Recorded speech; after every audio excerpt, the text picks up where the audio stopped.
Las recetas, dijimos que teníamos las recetas verdes o recetas celestes, ¿sí? Que son aquellas que se utilizan cuando tengo que hacer una indicación de un psicofármaco, que son aquellos fármacos que actúan sobre la actividad cerebral superior, como sedante o como estimulante. Me enfrento a una receta verde cuando es de una mutualista privada, ¿sí? O a una receta celeste, como ya dijimos, cuando es de un lugar de asistencia pública, como por ejemplo todas las dependencias de ACE, ¿sí? Todos los hospitales, el hospital policial, el hospital militar. Estos recetarios verdes o celestes son iguales, lo único que cambia es el papel que utiliza la imprenta, ¿sí? Son responsabilidad del Ministerio de Salud Pública, son recetarios que están numerados en forma correlativa y que tienen perforados o impresos el número de caja profesional de los médicos, que esto ayuda a localizarlos si no se entiende el nombre. Cada médico tiene su recetario, ¿sí? Entonces, ¿qué es lo importante cuando me enfrento a estas recetas? Bueno, hay que revisar bien al lado derecho y completar con datos de quién retira la medicación en el lado al revés, en el dorso. Cuando son niños, por lo general se ponen los nombres y cédula de la madre. Actualmente los niños, en el momento antes de que salen de los lugares donde nacen, ya sea un hospital o un sanatorio, salen con número de cédula, si bien todavía pueden estar no registrados cuando se dan de alta, pero sí igual tienen reservado un número de cédula. Entonces es difícil que haya niños sin número de cédula en la actualidad. Y en algunos casos inclusive se puede llegar a poner al reverso la firma de la persona. Esto se da con las recetas papel. Hay mucha receta papel por el momento y van a existir durante muchos años más la coexistencia de recetas papel con recetas electrónicas. Si bien hay muchas instituciones que están mejorando y que tienen registros electrónicos, no son todas. Entonces, si yo me enfrento a una receta papel, ¿qué tengo del lado al derecho, como quien dice, ¿sí? El lado donde están los datos del paciente? El nombre del médico, el sello de la policlínica, el nombre del paciente, la fecha. Por lo general, los psicofármacos tienen la validez de un mes, la firma del médico, ¿sí? Y no vayan a escribir nada en el frente de la receta. No se olviden que las recetas son documento médico legal. Por lo tanto, ustedes no pueden escribir nada delante de la receta. Si van a hacer alguna aclaración, van a poner algún nombre, van a poner algo, lo ponen al dorso. ¿Qué es lo que pide la ley que ustedes pongan al dorso? Bueno, el nombre de quién retira la receta, de quién la retira, ¿sí? Es un gran tema que muchas personas se oponen a darles el nombre, la cédula, porque dicen que el médico ya lo puso adelante. Bueno, la ley pide que se vuelva a poner atrás, aunque sea uno el que va, aunque es uno el que tiene la indicación y es uno el que lo retira. Es el nombre de quien retira, la cédula, el domicilio y el teléfono. Se ponen sellos de las farmacias, ¿sí? Y se aclara cuántas unidades retira, porque hay casos que la indicación es por tiempo prolongado, entonces se pone un TP. Eso quiere decir, cuando uno ve una receta, un TP, es para que no se alarme si, por ejemplo, la indicación es por 2 cajas de Farmacepan de 100 comprimidos. ¿Sí? Entonces es para que uno tenga conciencia de que el médico sabe que está haciendo una indicación de mucha cantidad de psicofármacos y que no es que el paciente lo haya adulterado. Entonces muchas veces uno ve en las recetas que los médicos ponen TP, que significa tratamiento prolongado. Están autorizados los médicos a hacer indicación de 2 cajas de psicofármaco por receta verde o celeste, y muchas veces los pacientes pueden retirar una y la segunda caja pueden retirarla antes de fin de mes. Eso a veces trae muchos problemas, entonces hay lugares que si vos tenés una indicación por 2 cajas, o te llevas las 2 cajas en ese momento, o perdés la segunda caja. ¿tá? Son cosas que se arreglan en las mutualistas o en las farmacias de primera categoría. ¿tá? Y siempre hay que aclarar bien qué qué medicamento se dio y por cuántas unidades. ¿Qué tipo de fármacos se indican con receta verde o celeste? Bueno, ansiolíticos, Lexotan, Glorius, Valium, Lorazepam, Aceprax. Hipnóticos, que sean aquellos que sean para problemas del sueño, como el Somit, el Roinol. Antidepresivos, ¿sí? Fluoxetin, Sertrina, Ceropran. Antipsicóticos, que son para comportamientos patológicos, que para personas que a veces tienen mucha agitación, alucinaciones, como el haloperidol y Dianil. Son fármacos que actúan directamente sobre el sistema nervioso central y tocan otras funciones. Después tengo las recetas naranjas o amarillas, que también son emitidas por el Ministerio de Salud Pública. Por lo tanto, son todas iguales. Lo único que cambia es el papel, el color del papel que imprime la imprenta. ¿Ah? Estas recetas en los vales, ¿sí? Todas estas recetas tienen costo, que los médicos en forma personal o las instituciones se las compran a sus profesionales. Y son bastante caras, tanto las de psicofármacos como las de estupefacientes. Entonces, las recetas naranjas o amarillas tienen 3 vías, ¿sí? Original, duplicado y triplicado. La original y la duplicada están troqueladas, quiere decir que el médico las puede cortar. Se supone que la triplicada, la tercera vía, él no la podría estar cortando, porque esa es la vía para el médico, es la vía que el médico tiene para control, ¿sí? Pero yo en la farmacia tengo que recibir original y duplicado, ¿sí? Si no, no es válido. Si una persona viene solo con el original o solo con el duplicado, no es válido. Yo necesito recibir original y duplicado, porque después las originales van al Ministerio de Salud Pública. ¿Ah?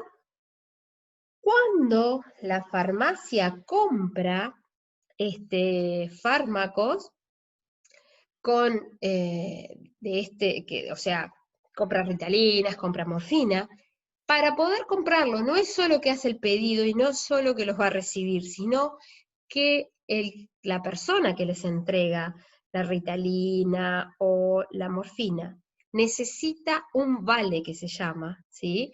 Que es en cada farmacia que puede manejar este tipo de psicofármacos, lo que hace este tipo de estupefacientes, hay una libreta de vales, ¿sí? Que debe estar en las farmacias y que tiene que ser completado por el químico farmacéutico.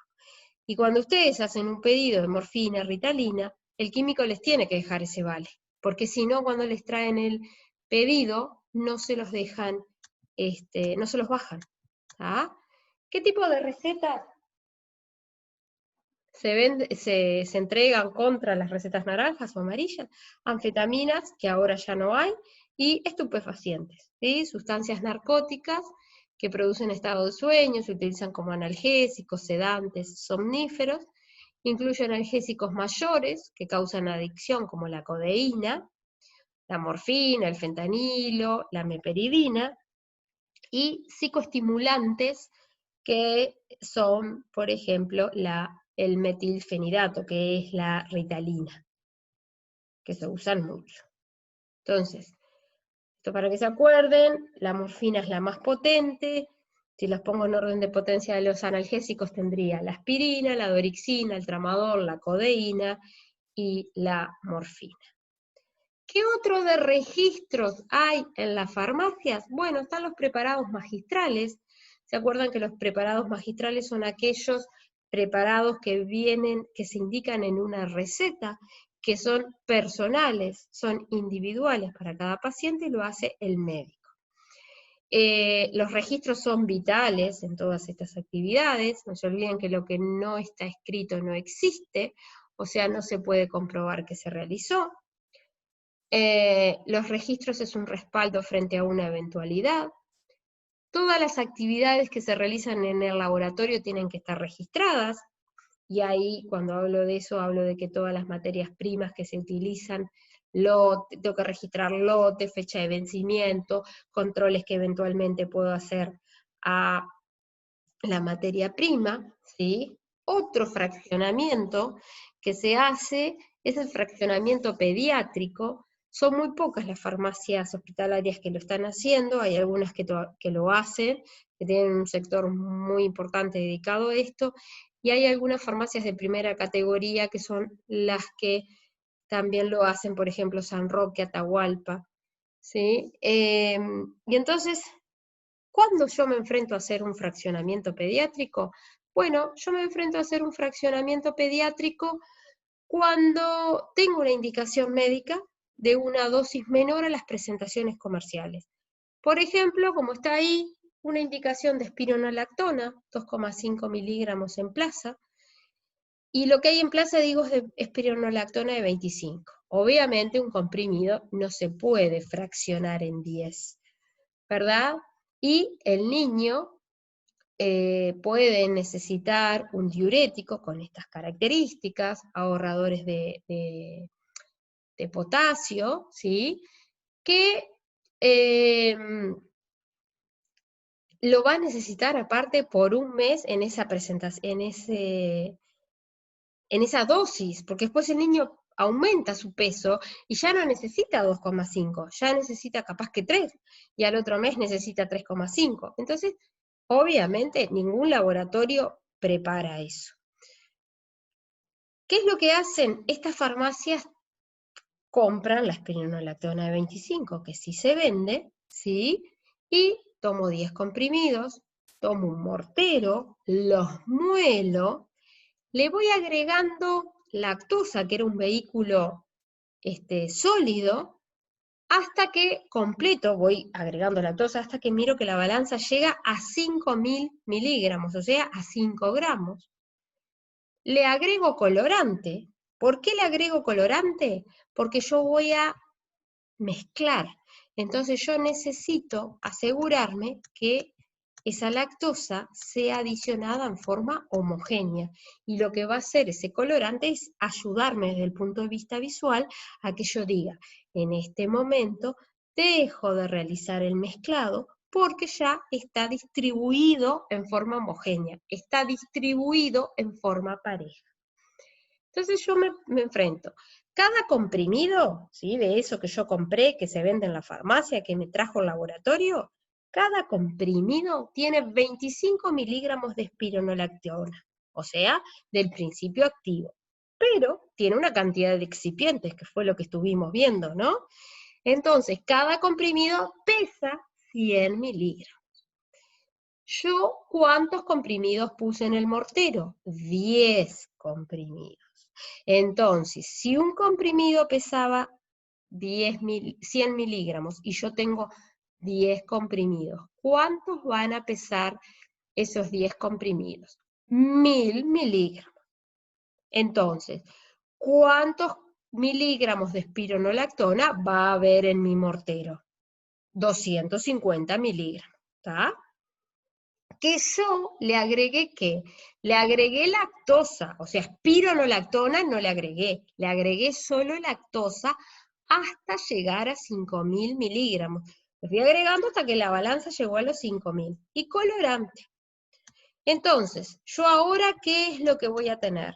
Voy a tener 250 miligramos de espironolactona cada 5.000, en los 5.000 miligramos, porque yo lo obligué a llegar a eso. Y yo necesito 2,5 miligramos de espironolactona, porque esa era la indicación. Calculo la regla de 3 y me da 50 miligramos. Quiere decir que yo tengo que colocar en papeles como lo de los chiclets, ¿vieron? Esos papeles que tienen aluminio y que a su vez tienen como papel manteca, 50 miligramos de polvo coloreado. Estos 50 miligramos de polvo coloreado van a tener 2,5 miligramos de espironolactona. ¿Ah? Todo esto de lo que estuvimos hablando tiene que estar registrado. Y todos estos registros los tiene que liberar el químico farmacéutico para poder hacer el fraccionamiento pediátrico. ¿Sí? Muy bien. Y después tengo el fraccionamiento oncológico. El fraccionamiento oncológico se realiza en un lugar estrictamente destinado a ello.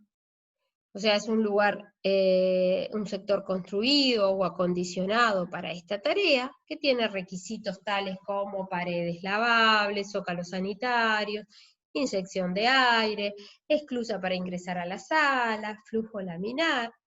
Cuando se fracciona una ampolla de citostático, tengo que registrar el lote y vencimiento de la misma en la hoja de ruta de ese fraccionamiento. ¿Sí? Todos esos son los registros que van quedando en la farmacia. También tengo que tener fichas de stock, que se les sigue diciendo fichas de stock, pero como tal ya no existen más. ¿Sí? La idea es que el stock se registre y se controle a través del sistema informático. ¿Sí? Y a medida que se empiecen a dispensar las recetas, se haga un débito. Pero, paralelamente, ese stock informático tiene que ser controlado permanentemente. Otros de los registros que tengo que llevar adelante es control y temperatura. Temperatura y humedad de los depósitos, eso se tiene que permanentemente monitorear y registrar, ¿sí? Por lo menos 2 veces al día. A su vez, en relación a las heladeras, el Fondo Nacional de Recursos pide que el control de las temperaturas máxima y mínima se realice como mínimo 3 veces al día, ¿sí? Y eso después se tiene que controlar periódicamente por los químicos, ¿sí? Lo hace el encargado y lo controla después el químico, y que no,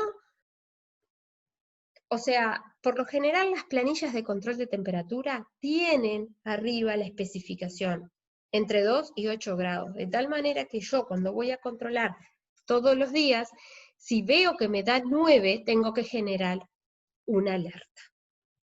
¿Sí? Las otras actividades claves para registrar son los registros de limpieza, ¿sí?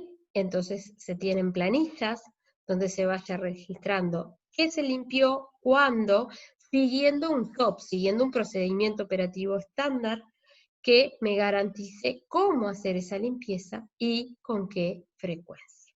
¿Tá? Y ahora vamos a ver los errores de medicamentos.